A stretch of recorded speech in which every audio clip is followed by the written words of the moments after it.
Let's forget the flashy demos and all the chatbot gimmicks for a minute.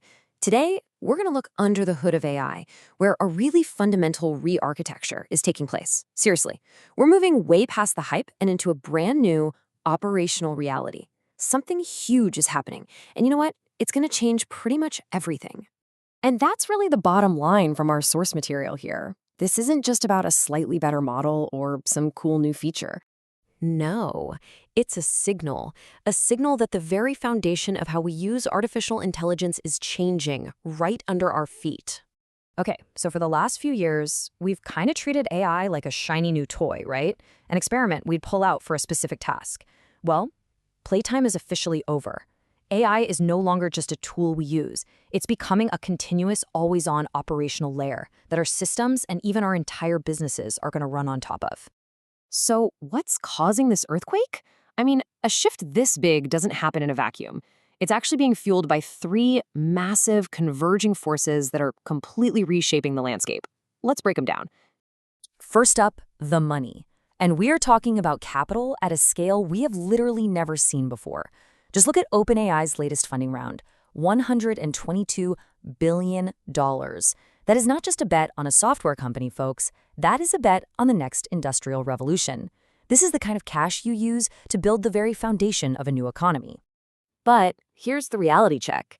That absolutely staggering amount of cash at their current burn rate gives them about an 18-month runway. Can you believe that? This creates just immense pressure to monetize and to scale, turning these research labs into industrial giants on a relentless countdown clock. Okay, so the second driver is a fundamental change in the technology itself.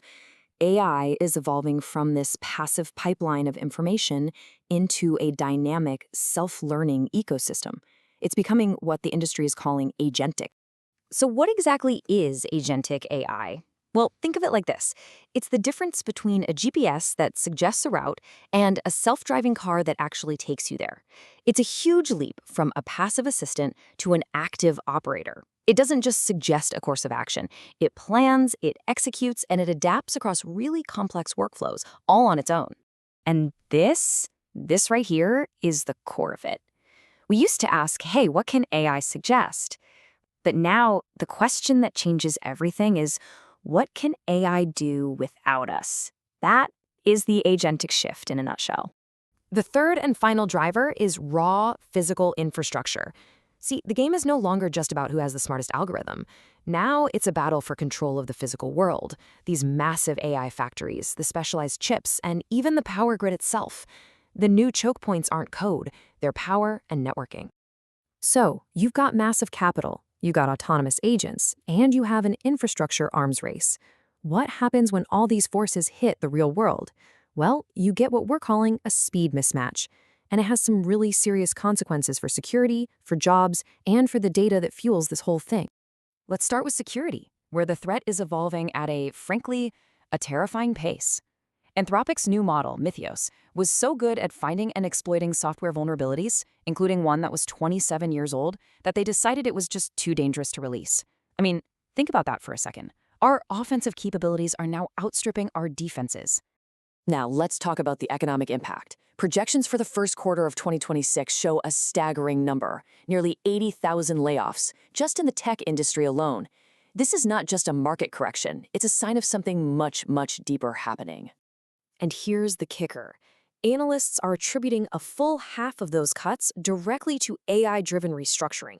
So this isn't just about trimming budgets, it's about actively replacing human workflows with automated AI agents. And of course, this is creating some very real human tension. We're already seeing early signs of labor resistance, like the byline revolt by journalists at McClatchy. And even as companies restructure, a huge trust gap remains. You've got 55% of executives reporting that they still have to personally correct AI-generated outputs. And all of this brings us to a really fascinating paradox. As the models get exponentially smarter, the biggest bottleneck isn't their intelligence at all. It's the quality, the reliability, and the context of the data we feed them.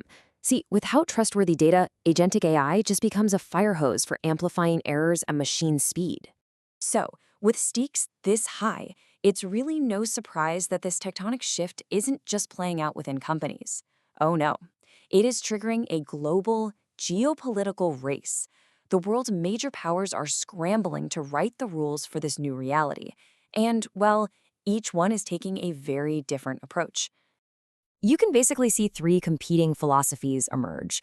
The European Union, they approach AI primarily as a rights and safety problem. That's why their focus is on really comprehensive regulation and legal clarity. Then, across the Atlantic, the United States frames it as a matter of power and leadership, prioritizing innovation, speed, and national security to stay ahead of the game. And then you have China, which views it all through the lens of state control, using coordinated execution to drive industrial deployment within a very tight political framework. All of this brings us to the fundamental question. For every leader, every developer, and every citizen watching this right now, faced with this new reality, are our organizations, are our societies, are our systems, are we architected correctly for what comes next? And to answer that, you have to understand the core structural shift that's underway. So first, AI is becoming a persistent operating layer.